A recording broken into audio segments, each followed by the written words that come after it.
이렇게 프란치스코 교황 선종의 전 세계가 애도를 보내고 있습니다. 마지막까지 평화 메시지를 낸 프란치스코 교황의 발자취를 돌아보겠습니다. 서울대교구 문화홍보국 진슬기 신부와 함께합니다. 어서 오십시오. 네.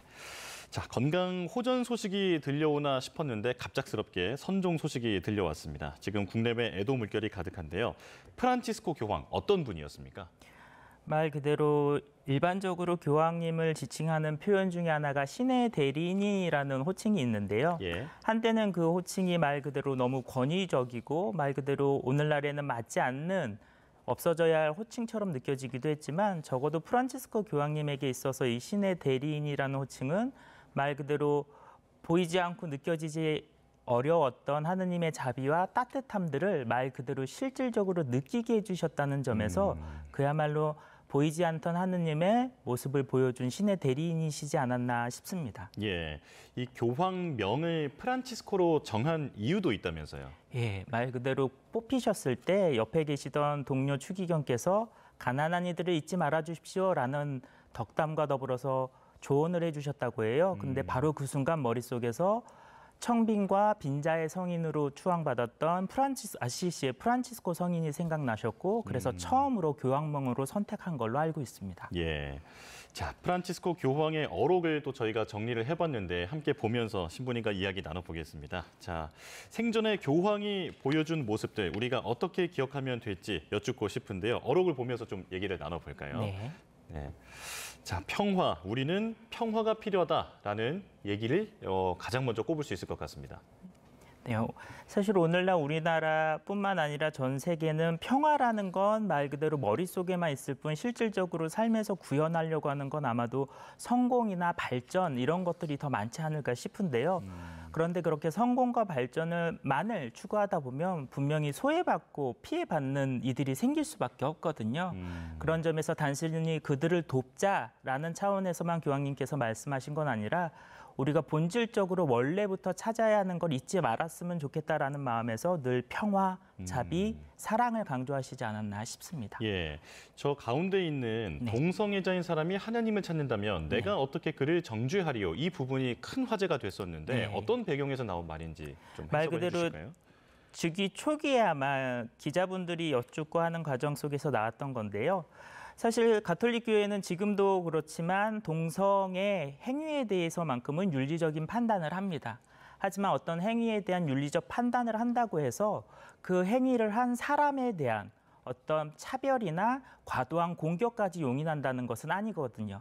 그런 점에서 그거에 대해서 명확히 구분을 하시면서 동성애라는 소위 말하는 잘못을 이것뿐만 아니라 그 어떤 죄를 짓는 사람이라고 하더라도 그가 진심으로 하느님의 사랑을 찾는다면 그거에 대해서 누가 왈가왈부할 수 있겠느냐. 그건 하느님께서 그 사람에게 해주실 몫이 있는 거다라는 차원으로 알아들으면 좋지 않을까 싶습니다. 예, 자 프란치스코 교황은 또 생전에 장식이 없는 무덤에 묻어달라라는 유언을 남겼다고 하는데 평소에 청빈한 그 성격이 그대로 드러난다고 볼 수 있겠죠? 그렇죠.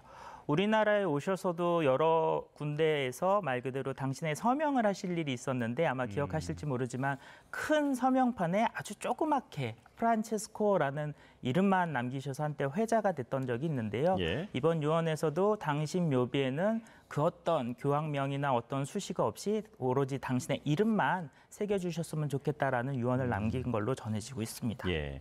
자, 그렇다면 장례 절차는 앞으로 어떻게 진행됩니까? 보통 장례 절차는 4일에서 6일, 주일, 소위 말하면 일요일이 끼느냐 안 끼느냐에 따라서 4일에서 6일 정도의 장례 기간을 거친 뒤에 9일 동안의 애도 기간이 또한 거치게 되어 있습니다. 그리고 그 이후에 새로운 교황 선출을 위한 콘클라베 일정으로 들어가게 될 예정입니다. 네, 자 추모 미사에 참여하고 싶으면 국내 신자들은 어떻게 하면 됩니까? 우리나라 신자분들은 명동성당에 아마 조만간 저희 교황님 빈소 분향소가 마련될 예정이고요. 아마 오늘 오전 11시에 한국 천주교 주교회의 차원에서 공식적인 조문 일정과 추모 일정을 확정할 예정으로 알고 있습니다. 그 일정에 따라서 진행되는 될 텐데요. 거기에 맞춰서 함께해 주시면 될 것 같습니다. 네. 자, 오늘 11시면 이제 그 구체적인 일정을 알 수 있다 말씀해 주셨는데 지금 신부님께서 직접 가져오신 그 자료가 있다고 해서 지금 저희가 그걸 좀 보면서 얘기를 좀 나눠보겠습니다. 명동성당 관련되어 있는 사진인데요. 자, 지금 저 사진 이제 신자들이 추모를 하게 되면 저 사진을 보면서 애도를 하게 되는 겁니까? 예, 그렇습니다. 명동 대성당의 지하 경당에 마련되어 있는 빈소인데요. 지금 한참 준비 중인데 저 정도까지 이제 완성됐다는 연락이 온 거죠. 그렇군요. 자, 명동 성당은 프란치스코 교황이 직접 찾아서 또 미사를 집전한 곳이기도 한데 어떤 장면이 신부님 기억 속에 남아 있습니까? 2014년도에 우리나라에 오셨을 때 마지막 미사할 때 교황님께서 직접 요청하신 말 그대로 신자는 아닐지언정 함께 했으면 좋겠다 하시는 분들이 계셨었는데 예. 그분들이 위안부 할머니들이셨거든요. 소위 말해서 전례 미사를 집전하시러 입당하는 과정 중에 그분들 앞에서 한동안 오랫동안 멈춰 서셔서 그분들을 한 분 한 분 위로해 주시고 안아주셨던 장면이 제일 가슴에 남지 않나 싶습니다. 그렇군요. 조금 전에 앵커 리포트로 좀 제가 정리를 해봤습니다만 우리나라와도 상당히 인연이 깊습니다. 네. 우리나라의 어떤 고통과 시련이 찾아올 때마다 위로와 희망의 메시지를 전해주셨죠? 예. 벌써 10여 년이 지나기도 했지만 세월호 사건부터 시작해서 이태원 참사 그리고 가장 최근에는 경북 산불까지 우리나라에 있어서는 정말 굵직굵직한 슬픈 일들이 있을 때마다 교황님께서는 꼭 삼종 훈화나 개별적인 전보를 통해서라도 위로의 말씀을 직접 전해주셨다는 점에서 우리나라에 대한 각별한 애정을 느낄 수 있지 않나 싶습니다. 예. 자, 그리고 특히 한반도 평화 문제에도 관심이 아주 많았는데요. 네. 북한 방문을 2차례나 추진했지만 네. 무산되면서 아쉬움을 나타낸 적도 있다면서요. 예, 교황님에게 있어서 우리 한반도는 정말 아픈 손가락이시지 않았나 싶습니다. 왜냐하면 앞에서도 말씀드렸지만 세상의 평화와를 그렇게 염원하셨던 분에게 있어서 한반도 남북이 갈라져 있다는 건 외국인으로서는 조금 이해하기 힘드신 모습이셨거든요. 말도 통하고 생김새도 그렇게 비슷한데 어떻게 아직까지도 휴전 상태입니까? 라고 하실 정도로 형제끼리 그렇게 오랫동안 떨어져 사는 건 좋지 않습니다라는 말씀하시면서 이 두 형제가 다시금 화해하는 데 있어서 당신께서 하실 수 있는 일이 있다면 무엇이든지 하겠다고 하시면서 방북에 대한 뜻도 강하게 내비쳤던 걸로 알고 있습니다. 예. 저희가 오늘 진슬기 신부님을 이게 모셨던 이유 중에 하나가 프란치스코 교황과 개인적으로도 인연이 있으셔서 지금 저희가 이렇게 모셨는데 책을 내셨잖아요. 아, 그 네. 책 제목이 재미있던데 아, 네. 뒷담화만 하지 않아도 성인이 됩니다. 네. 네. 어떤 얘기입니까? 이게 지금 교황이 직접 했던 말입니까? 교황님께서 즉위 이후에 직접 하셨던 강론의 일부이기도 한데요. 세상 살아가는 데 있어서 그렇게 큰 것들이 요구되는 게 아닐 수 있다. 우리가 흔히 하게 되는 뒷담화나 험담, 그런 것들만 우리 스스로가 조금씩 자제할 수 있다면 분명히 이 세상에는 평화가 올 거고 그렇게 노력한 우리 모두는 성인이 될 거다라는 차원에서 뒷담화만이라도 좀 줄여봅시다라는 이야기를 하셨습니다. 아, 이 심오한 종교를 쉬운 언어로 네. 말씀을 해주셨다라는 생각이 드는데 이 밖에도 교황이 남긴 전언 중에서 네. 우리가 어떤 메시지를 가슴속에 품고 살면 좋을까요? 조금은 생뚱맞을 수 있지만 큰 맥을 같이 하는 것 중에 하나가 우리는 고아가 아닙니다라는 이야기를 굉장히 많이 하셨거든요. 예. 근데 이 고아가 아닙니다라는 건 단순히 절대자 신의 자녀들입니다라는 신앙적인 체험도 있겠지만 같은 부모를 갖고 있는 우리 모두는 서로가 형제입니다라는 것도 잊지 말라는 뜻으로 해석될 수 있거든요.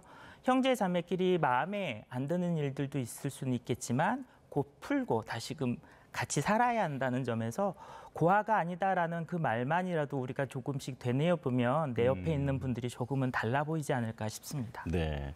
자, 프란치스코 교황은 이제 숨을 거두는 마지막까지도 전쟁을 끝내야 한다라는 메시지를 계속해서 냈는데 특히 가자 지구 전쟁 이후에 거의 매일 통화를 했다면서요. 예. 지금 아시겠지만 그쪽은 전쟁의 포화 속에서 있는데 가톨릭 교회 성당이 지금 하나 남아 있거든요. 아, 예. 그쪽 신자분들에게 겁먹지 말라고 내가 늘 함께하고 있다라는 걸 단순히 메시지가 아니라 느끼게 해주시려고 거의 매일 밤마다 직접 전화를 해주신 걸로 전해지고 있습니다. 그렇군요. 신의 대리인이다라는 네. 말이 실감나는 이제 그런 과거인데, 자 이제 차기 교황 선출을 하는 과정을 콘클라베라고 부르잖아요. 흰 연기가 피어오를 때까지 투표를 계속한다. 네. 뭔가 신성한 의식 같은데 좀 자세히 설명해 주실까요? 새로운 교황님을 선출하게 되는 콘클라베는 말 그대로 일반적인 사회 투표와는 다른데요. 모든 이들이 후보가 될 수 있지만 지금 개정된 교화법에 따르면 교황님이 돌아가시기 전날까지를 기준으로 해서 예. 만 80세가 80세 미만이 되시는 분들만 투표권과 피선거권을 가지시는데 이분들이 모두가 후보가 되실 겁니다. 그런데 하루에 2번씩 투표를 하는 가운데에서 전체 투표의 3분의 2를 득표하지 않게 되면 계속해서 선거는 이어지는 거죠.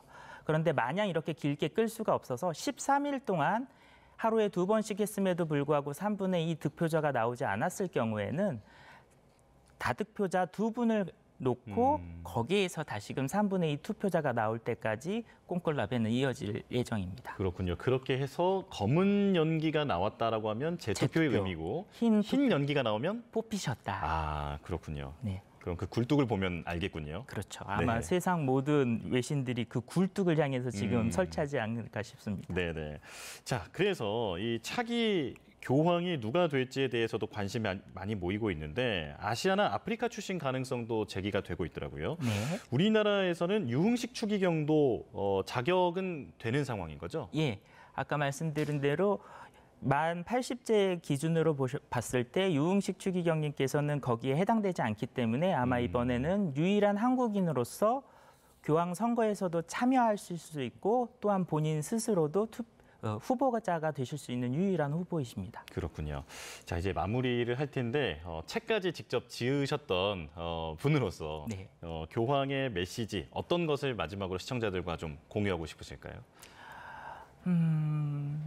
교황님께서 신자분들에게 알려줬던 3가지 말이 있습니다. 예. 단 신앙인으로서뿐만 아니라 하루를 평안하게 살기 위해서 이런 말들은 꼭 해주셨으면 좋겠어요라고 하셨던 게 있는 게 첫 번째는 고맙다라는 말은 잘했으면 좋겠다. 고맙다. 그리고 미안한 일이 있으면 미안하다라고 꼭 했으면 좋겠다. 그리고 무언가 부탁할 일이 있으면 이거 해가 아니라 이런 걸 해도 될까요? 라고 하는 굳이 영어를 쓰자면 would you? 하는 마음으로 우리가 서로 말마디를 조절할 수 있다면 조금씩 우리 관계들이 나아지지 않을까라고 전해주셨는데요. 네. 감사합니다. 미안합니다. 해도 될까요? 요거 한번 마음에 새겨보시면 어떨까 싶습니다. 네, 고맙다, 미안하다, 그리고 양해의 언어 이 부분 꼭 기억해야겠습니다. 서울대교구 문화홍보국 진슬기 신부와 함께했습니다. 고맙습니다.